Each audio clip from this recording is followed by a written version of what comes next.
The first entry into the DCU is Creature Commandos from the mind of James Gunn. Following the events of the Suicide Squad and Peacemaker, a new team of monstrous non-humans has been assembled to tackle the government's dirty work. This first season of 7 20 to 30 minute episodes is a good, fun time. Each of the episodes puts attention on a specific member of the team, from the Bride to Rick Flag Sr. to G.I. Robot. This allows each of the characters to shine in their own ways and for us to really get to know who these misfits are, what their backstory is, and just how they got to where they are. Some of these backstories are quite effective too, with layers of emotion that makes them surprisingly sympathetic and relatable. Weasel's is a particular standout. After the first few episodes, the focus of the show shifts a little and some of the momentum of the main narrative is lost as the story reshuffles. But towards the back end, things get back on track and the goal becomes much clearer. In traditional James Gunn style, there's a good mix of action, comedy, gore, emotion, romance, and just about anything else you can imagine.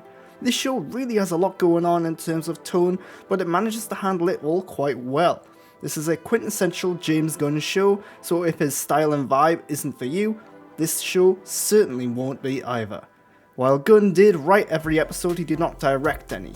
The animation here is good, with plenty of colour and some cool, interesting designs to the characters.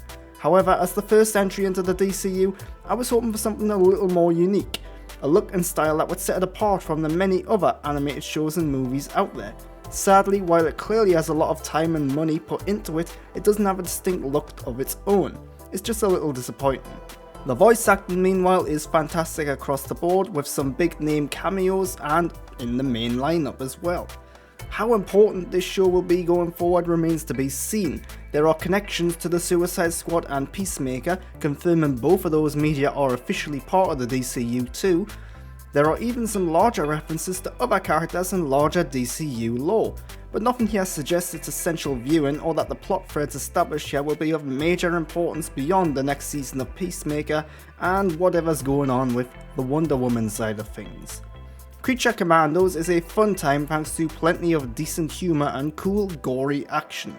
Its characters are likeable and relatable, thanks to each episode focusing on one in turn. Its story is perhaps its weakest point.